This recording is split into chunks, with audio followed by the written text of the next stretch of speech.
Shalom Bapak Ibu Saudara-saudari yang dikasihi dalam Yesus Kristus. Gedung gereja kita boleh terlihat sepi, namun kita sebagai gereja-gereja yang hidup harus tetap kuat semangat, karena kita mempunyai Tuhan yang hidup, Tuhan yang tidak dibatasi dengan ruang dan waktu. Ia selalu dapat hadir dimanapun kita berada, ketika kita dengan tekun dan setia berseru kepadanya. Tetaplah membangun persekutuan dengan Tuhan di tempat di mana kita selalu berada. Di saat ini kita akan ada dalam renungan malam dengan judul Kekhawatiran adalah Penyakit. Bapak Ibu Saudara-saudari yang dikasihi dalam Yesus Kristus, sering dalam hidup ini pikiran kita selalu dipengaruhi dengan sesuatu yang buruk. Misalnya dalam situasi COVID-19 saat ini, kita jadi berpikir bagaimana kalau COVID-19 ini tidak berlalu? Bagaimana kebutuhan hidup keluarga kita nanti? Bagaimana jika saya keluar rumah lalu saya terinfeksi COVID-19? Bagaimana nasib keluarga saya nanti? Atau dalam kehidupan muda-mudi sering berpikir bagaimana ketika pasangan hidup saya mengkhianati saya, ataupun ada banyak hal yang mempengaruhi kehidupan kita sehingga kita sering khawatir.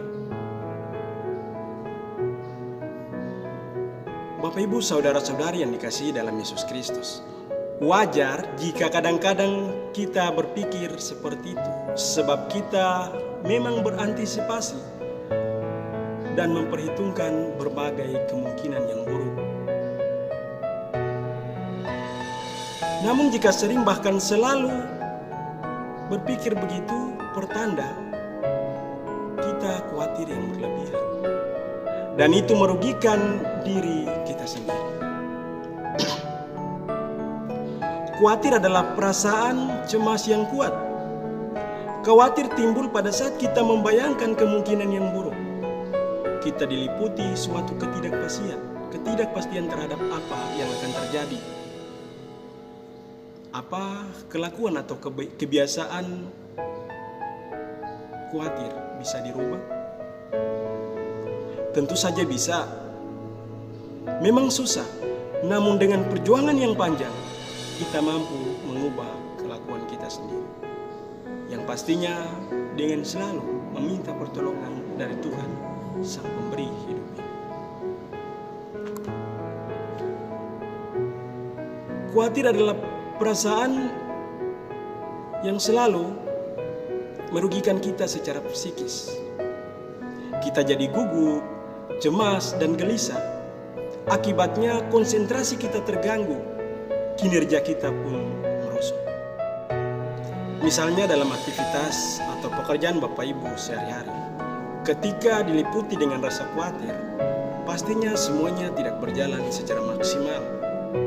Karena hal yang kita mau kerjakan tidak dapat kita lakukan dengan baik karena perasaan khawatir yang selalu mengganggu pikiran kita.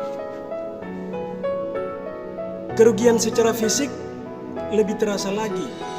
Akibat kebiasaan khawatir, ada kemungkinan terjadi gejala-gejala psikomatis dalam tubuh kita. Misalnya kita sakit kepala, asam lambung yang berlebihan, gatal, susah tidur, atau lain sebagainya.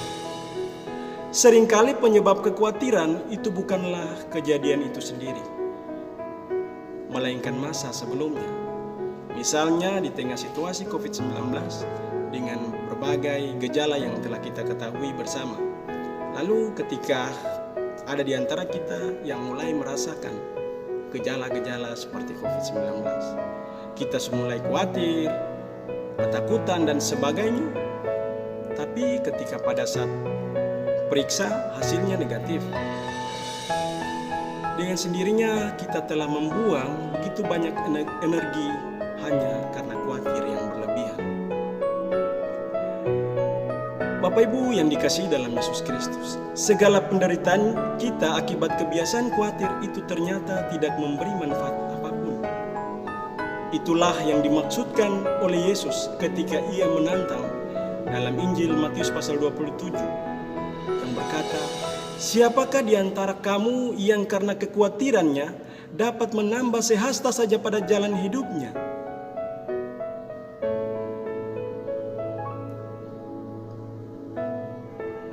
Hasta adalah ukuran panjang dari siku ke ujung jari pada orang dewasa atau sekitar 40 cm. Artinya, apakah dengan kekhawatiran kita mampu menjaga atau menyelamatkan hidup kita? Tentunya itu tidak mungkin. Kekhawatiran timbul saat kita mencemasi kemungkinan yang serba tidak pasti. Lalu kita mulai mengatur dan berusaha supaya kita bisa menguasainya. Padahal tidak ada seorang pun yang bisa mengatur dan menguasai masa depannya. Jika di saat ini kita semua ada dalam situasi ini, mungkin mengawali awal tahun kita mempunyai planning dan rencana. Contoh yang sederhana, mungkin dalam kehidupan berjemaat, ketika berbagai hal telah kita rancangkan dan putuskan dalam sidang-sidang jemaat, namun semuanya tak bisa berjalan karena di tengah kehidupan kita situasi COVID-19 menghambat semua yang telah kita rancangkan dan putuskan bersama.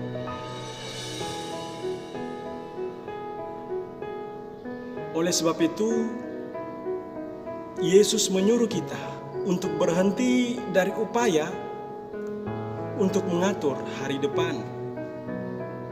Artinya bukan berarti Yesus melarang kita untuk membuat suatu planning. Tetapi Yesus menyuruh kita untuk membiarkan Allah yang mengatur dan menguasai hidup kita. Artinya biarlah seluruh kehidupan kita di bawah perintah Allah.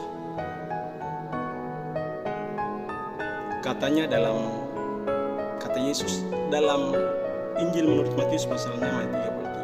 Tetapi cari dahulu kerajaan Allah dan kehendaknya. Dalam terjemahan aslinya yang berbunyi seperti berikut. Zeteite de proton ten basileain kai tendik kayo sunen auto. Yang artinya, tetapi kamu dapatkan dahulu pengaturan Allah dan kesetiaannya. Atau dalam terjemahan bahasa Indonesia masa kini, jadi usahakanlah dahulu supaya Allah memerintah atas hidupmu dan lakukanlah kehendaknya. Artinya, Yesus mengajak setiap umat manusia untuk senantiasa jangan memikirkan hal-hal yang di luar dari kendali manusia. Hal-hal yang ada di bawah pimpinan dan kedaulatan Tuhan, biarlah dikerjakan oleh Tuhan. Kita melakukan apa yang menjadi rancangan Tuhan, apa yang menjadi perintah Tuhan bagi kita, sehingga dapat kita terhindar dari kekhawatiran yang tidak pada tempatnya atau merugikan diri kita sendiri. Dengan demikian, Yesus mau mengajak kita bahwa jangan terlalu sibuk berpikir untuk mengatur hari depan yang mustahil untuk kita bisa atur. Lebih baik kita meminta kepada Allah mengatur masa depan kita agar hari depan kita selalu kita dapat menikmati dengan penuh sukacita. Walaupun berbagai hal yang mungkin dapat kita temui nanti, namun ketika kita menyerahkan kepada Tuhan, kita tahu dan percaya bahwa semua di dalam kendali Tuhan. Bapak Ibu yang saya kasihi dalam Yesus Kristus, saudara-saudari, untuk menutup renungan malam ini, kita akan menyaksikan video singkat yang menjadi akhir dari renungan kita. Tuhan Yesus memberkati.